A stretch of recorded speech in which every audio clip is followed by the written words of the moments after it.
Hi.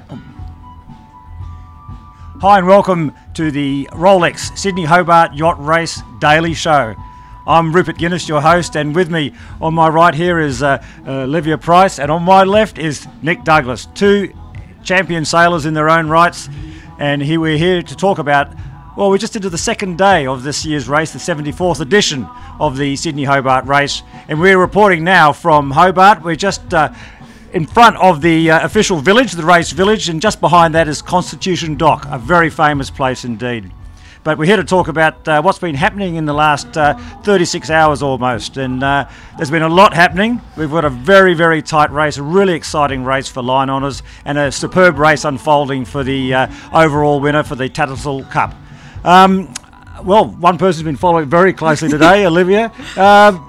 Basically, what's been happening? Well, it's been a very much hurry up and wait situation. I think the way that the weather has developed over the past 12 hours has been quite slow and unpredictable. So there's lots of patches out there, there's lots of gusts, but it's all about trying to find the pressure and avoid those big holes. So we've seen the super maxis slow down to, almost 3 knots. So there's been a lot of speed changes. Last night they were doing 30. So it's a very variable race, and that's what the Rolex Sydney Hobart is about. It's about trying to pick those strategies, and the weather is playing ball for a beautiful finish tomorrow, but I think a lot of people would be wanting to try and get to the finish line and really take advantage of those gusts that they can try and find out. Yeah, like we're really looking down the barrel of a race where we're going to have C4 of the maxis coming down the Derwent River, which is just in front of us here. I mean, we've got last check, we saw Comanche was just ahead of Blackjack and Wild Oats 11 and then Infotrack. I mean, that's going to be a historic thing to see 4 maxis coming down for the win. What do you think, Nick? Oh, I think last year when we had Comanche and Wild Oats battling up the Derwent, we thought this is amazing. This is a once-in-a-lifetime opportunity. Seeing 4 at once, Rupert, will be just absolutely incredible. And I think at times today that all 4 were within 3 nautical miles of one another. They're within eyesight. They're jibing across one another's bow. It's all on, and effectively they're having a fleet race with these 100-foot maxis at the front of the fleet. Meanwhile, in the IRC racing, we've seen the leaderboard change. I was saying off air that I've seen it change at least 10 times today. Olivia's been on the computer watching it. Nick, I've been watching it all day. Let me tell you, It's been absolutely unpredictable. Yeah. So it's just heating up. It's really like snakes and ladders here, except on the water. But it is a fabulous race. And I was just thinking, you're talking about the overall race, Midnight Rambler. When we last checked, was leading, but you never know. By the time I've said those words, Midnight Rambler may not be leading. Have you ever seen an overall race unfold like this before?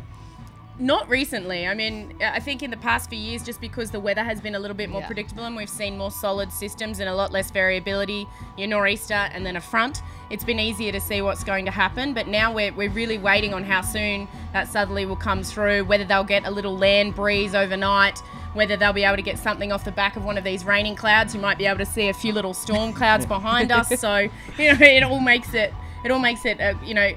really play out into anybody's hands. Everybody's got to stay on their toes, and you think last year they were exhausted when they got in after racing in 30 knots, 35 knots of breeze, and they were exhausted. But this kind of weather, as Liv will know, when we're racing in variable conditions where you've really got to nail those transitions, it's exhausting. Sail changes all the time. Really trying to stay close, and it's close in the 40-foot to 50-foot range as well. It's close all the way through the fleet, and it's condensing and extending all the time. It's unbelievable. Yeah, I can imagine. I know that for the tacticians, the strategists, and the helmsman and the skipper, it's a real mental thing going on now. But also for the other crew members, for their jobs, they've got to stay sharp and not be complacent or relaxed. Olivia, you're Olympic silver medalist.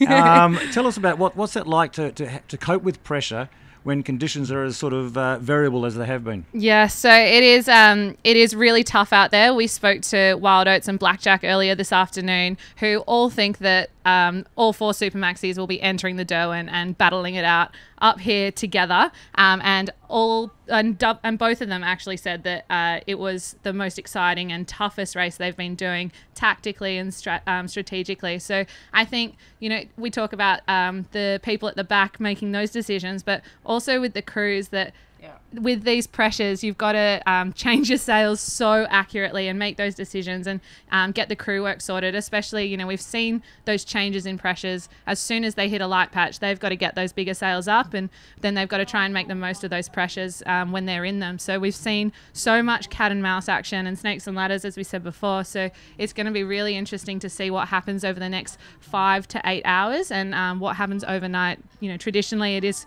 quite light, and the forecast even says it's going to be light. So what are we going to expect? Yeah, we've been experiencing some of the variable weather here, where we're reporting from just in front of Constitution Dock. We saw some thunderclouds go past, we saw lightning go past, we even copped a little bit of rain ourselves, so we've managed to sort of experience a little bit of the harsh environment that Hobart can offer. I've been here before, when I remember back in 2000, and it's snowing up at Mount Wellington up behind us, and it was so freezing then. So that was at 3 o'clock in the morning, so hopefully I think when we see the line honours finish tomorrow, pending what the weather plans and the wind shifts go, we'll probably be around lunchtime or maybe early afternoon. Yeah, I think at the moment, and it's interesting because a lot of the navigators off the bigger boats, they did predict. I spoke to one Vila just as they were docking off after the weather briefing in Sydney, and he said it's going to be 25 hours and we'll be there. So they're actually almost spot on. I'm 25 hours after the full start. So I mean, it's just unbelievable. I think maybe 2 o'clock tomorrow afternoon, which will just Is that your picnic? I don't know. Yeah, are we going to start doing a bed in the media centre? I think we need to. 2:30, I think. We'll see everybody starting to come in, which is about the 49-50 hour mark, or the 25 plus 1. So yeah, it's going to be awesome. Quite remarkable. As you can see behind us, there's a lot of vacant lots behind us. By this time tomorrow, a lot of those lots will be filling up. Yeah. And in the next 36 hours at least, there's a lot of activity happening behind us in the village, but rest assured all these docks here are going to be crowded with people. There's going to be sailors who have just finished. There's going to be family and friends, probably a few little parties of their own unfolding right behind us. Yeah, definitely. So as you can see, there's no boats here yet. So there's a party happening behind us in the Hobart Race Village, so make sure you do come check it out. I'm definitely going to grab a pizza pretty soon, but there will be so many more people here over the next few days, especially down on the docks. People will be celebrating. There'll be James Berg's beer, there'll be a whole bunch of stuff down on the docks, and it's open to the public, which is the greatest thing about Constitution Dock and the Rolex Sydney Hobart Yacht Race finish. One of the interesting elements I think we'll see if things were to sort of continue as they are now, a lot of the backfield, the smaller boats are, it's a very compact fleet at the moment.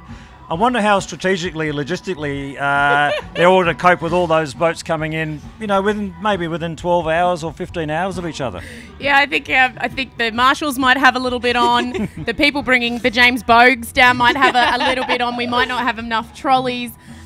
Talking to everybody in the media centre, we're wondering how we're going to be able to get from one boat to the next boat to be able to interview them, because we could well have a massive flush in basically of boats. And yes, maybe we get to sleep tonight for the first time in a very long time. Thank goodness. Thank goodness. But I think what's going to happen is once the boats start arriving, they're just not going to stop, and in 2 days time we won't have slept for 48 hours again. Yeah, exactly. So it's going to be a big tomorrow night rather than tonight. Is for the past 2 years have been record-breaking years, so it's going to be interesting that tomorrow night we're going to be covering most of the smaller boats, the 70, the 60, the 50 footers that are going to come in at night time. So it's going to be a great opportunity for us to try and get around and get amongst it. It's going to be a great atmosphere down here. For the layperson who may not follow a lot of sailing, they may just be watching us here now, but wondering why is there so much talk about this race being so exciting when the conditions have been quite sort of relatively mild. There haven't been the swashbuckling sort of high seas and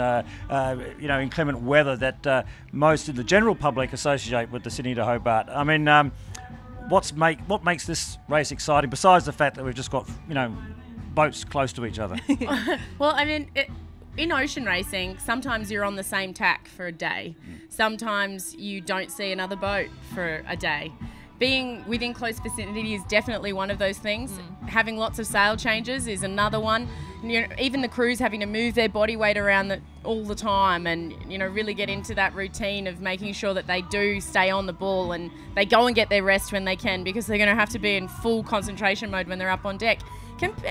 Sailors are a really competitive bunch, whether it's on the water or in the bar. We're really competitive. competitive. So we love good competition. And this race may not provide people with the opportunity to break records, which is another angle of our competition. It is giving them the ability to try and beat that boat next to them, and that brings everybody forward and everybody up and makes them perform at their best. It's interesting too that a lot of these crews have been within eyesight of each other, haven't they?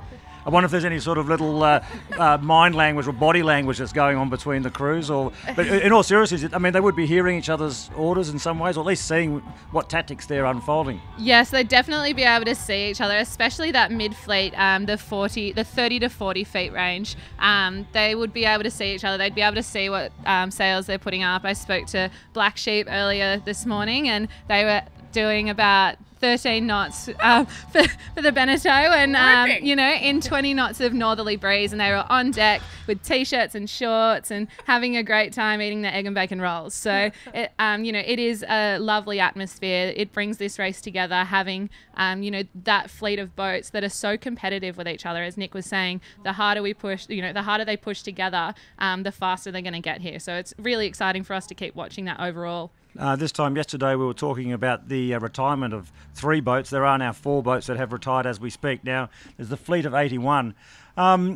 It's interesting that in the space of several hours you can suddenly lose a number of boats, and then suddenly we've gone through the best part of a day without having lost one boat, touch wood. Yes. Is that due to the weather conditions, Olivia, or is it just due to the strength of the boats or the calibre of sailing? I think it's just got to be a mix of everything. Definitely the lighter wind conditions throughout Bass Strait has made that a little bit easier for the crews to get across it, although they're still halfway through.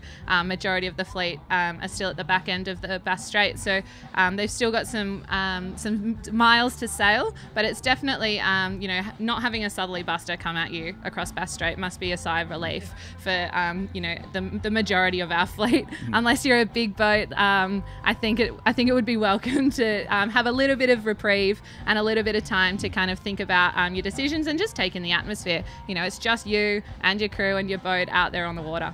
There was a poignant moment today for the 1700 sked, the 5 p.m. sked, where the message was the message of the Commodore at the time of the CYC, the Cruising Yacht Club of Australia, that he read out in the aftermath of the tragedy of 1998. I listened to it. I think everybody listened to it who was on shore, and certainly the crews who relayed that message out there would have listened to it as well, without labouring on it. But it was a poignant moment to listen to those words, and a moment of reflection, I think, for everybody. Definitely, Rupert. I think we spoke about it yesterday. There's definitely a place in every sailor's heart regarding the 1998 Hobart, and the Rolex Sydney Hobart is a very special race, and it's gone on to learn from that incident, and today was just a beautiful way to commemorate the 6 sailors that were lost. And it was I think it was lovely that it came from David Kellett as well, because he was involved in that 1998 Hobart and he knew a lot of the people, and it was just I don't think I can put words to it, and I'm not often not able to speak, but I think a lot of people know how much the families will have appreciated that sign as well, and I think that's a lovely thing for us, for the Cruising Yacht Club of Australia to have done. And just finally on that, it's a fitting tribute to the legacy of the losses that happened. That the sport itself and the event has moved on. The safety measures and security. Everyone's recognised what measures could be taken to improve all that, and I think we're seeing that in races like today. Yes, definitely. Out of the 1998 tragedy came the Safety of Lives at Sea Trust. The CYCA is a massive part of that, and it has changed ocean racing worldwide, not just here in Australia. The safety regulations, and I've also worked in the sailing office at the Cruising Yacht Club of Australia, and I can tell you it's very, very thorough, and there is no stone unturned. The stability that tests that need to be gone through, and every EPIRB is checked, and everything is down to the wire. Everything is completely dotted and crossed, and and that's a really good silver lining that came out of that tragedy. One of the other things I'm looking forward to once the crews start coming in tomorrow is not just the tales of who won or lost or whatever. It's going to be those individual stories of the experiences of individuals, particularly a lot of first-timers who will be sailing this year's Rolex Sydney to Hobart.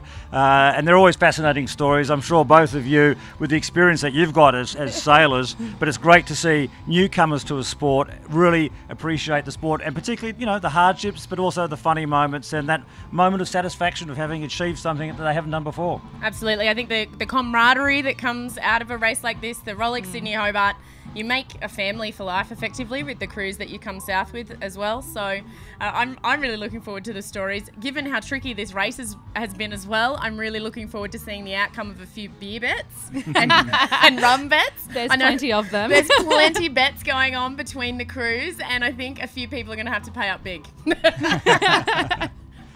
Now, Olivia, I think, you know, speaking of a person who's got experience, before the race started, just over 36 hours ago or whatever, you were doing an interview with a certain person, Ray Roberts. Yes. The owner of Hollywood Boulevard. And he told you quite a lot of interesting stories about his experience in taking the boat back last year and what he's done to try and get it all ready for this year's race. And he's probably out there now doing his darndest to make up for things. Firstly, just tell us a little bit about the story, and I'm looking forward to hearing it. Yeah, so I spoke to Ray Roberts, owner of Hollywood Boulevard, just before everything set off back 36 hours ago at the Cruising Yacht Club of Australia, and man does he have a funny story to tell. But out of it just shows the preparation that's involved and the teamwork and dedication that needs to be undertaken for this race. It's not just one single person that has their name down on the crew, it's everyone and the teamwork that they put together. Well, I think it's probably about time that we can listen to what Ray had to say and listen to Olivia's interview. Down at the CYC with Ray Roberts, owner of Hollywood Boulevard. Tell me about what happened on the delivery home from the last Rolex Sydney Hobart to your boat Hollywood Boulevard. Yeah, well, on last year's race we had a good race. We finished in the top 10, and I thought the team performed very well on the boat. And then on the return delivery back to Sydney, across Bass Strait, my delivery team smashed into a large sunfish, probably about 2 metres long. Snapped the rudder off, and the rudder penetrated into the hull, and we started to take a lot of water on board. With a bit of good thinking, the crew pushed all the sails to the front of the boat, lifted the back of the boat out of the water, and prevented more water from accessing the hull. So then it was becoming dark, and it was probably a little bit dangerous to leave the crew on the boat overnight in case weather conditions got extreme. So we decided to lift them off with a chopper, and the next day the salvage crew came in and towed the boat backwards to Eden. Yeah. And the idea of towing it backwards was so that more water didn't rush into the hull. So that was a good thing, saved the boat, and then 8 months of work to get the boat back onto the start line, and we're still doing little bits and pieces over the next couple of days. So it's all coming together. The only disappointing part is we had to build some new sails, and one of them wasn't made in time, and we weren't allowed to carry it on the boat, which for us will be quite a disadvantage. But that's the strict rules that the club set, and sometimes we feel they're probably overly harsh given the circumstances of our incident. But that's life. Yeah, it is. You know, it is tough. What specifically about the boat has changed in the last 8 months of work that you've been working on it for? Yeah, nothing from its original design, but it's got a new engine in it, new hydraulics, new rudders, and new running rigging. So it's, but you know, basically exactly the same boat with a whole lot of new parts that replace the parts that were damaged as a result of salt water in the boat, and of the towing it backwards is not good for some parts. So patch them up, fix it up, and back ready to race again. Perfect. Well, what are you expecting for this year's Rolex Sydney Hobart? The weather forecast at the moment gives you downhill for the first 12 to 20 hours. Yeah. Then it's going to get fickle and tricky. So leading into Bass Strait, we expect it to be quite strategic and tactical as to where you place your boat on the course. It's always like that in a Sydney-Hobart race. It's where's the weather condition, what's the weather condition, where's the new front coming from, what's the tide in the area of water that you're sailing within. But once the breeze drops out, the whole scenario gets magnified. So we've got to be really smart in that transition of wind from the northeasterly sector to maybe a bit of southeasterly, then back to a northerly sector breeze. So yeah, I think it's going to be a very tricky Hobart, and the boat that sails best wins. But you always got to have a bit of luck. Yes, you've always got to have luck on your side. So thanks very much, Ray, for chatting with us. You're with the skipper of Hollywood Boulevard, Ray Roberts. Well, there you heard Ray Roberts, the owner of Hollywood Boulevard. That was a really interesting interview, and we're going to hear more of those stories, I think. Yeah. A lot of tales being told from this time tomorrow when the Line Honours winners lead the fleet through to the finish here at Hobart, just in front of a Constitution dock, where you could, as I said, this party or this band playing behind us now, it's going to be rocking this time tomorrow, not just through the music. It's going to be, the crowds will be here, the boats will start filling in, and the Sydney Hobart will take its new and most exciting dimension. Not most exciting dimension, but a very exciting dimension. Yeah, the finish might be exciting. The finish might be exciting. But anyway, we'd just like to thank you for joining us today for episode 2 of the Rolex Sydney Hobart Yacht Race Daily Show. We'll be coming back again tomorrow. But thanks for joining us, and we'll have more insights, more news, more views, other guests as well. We can surprise you there. We'll be talking to some of the crew members that have got here to Hobart. But of course, you can continue to follow the race on our social media at #Rolex Sydney Hobart, or on our website, www.rolexsydneyhobart.com. You think I should be able to do that without reading the cue card here? Anyway, look, on behalf of Olivia Price and Nick Douglas, myself, Rupert Guinness, we'd just like to thank you all for joining us, and have a great night. Stay tuned, follow the race. It's going to unfold dramatically, rest assured. I don't know about you guys, but I know what I'm going to do. I'm going to go and listen to some music, maybe have a dance. Gin and tonic. Fantastic. Thanks. Good night.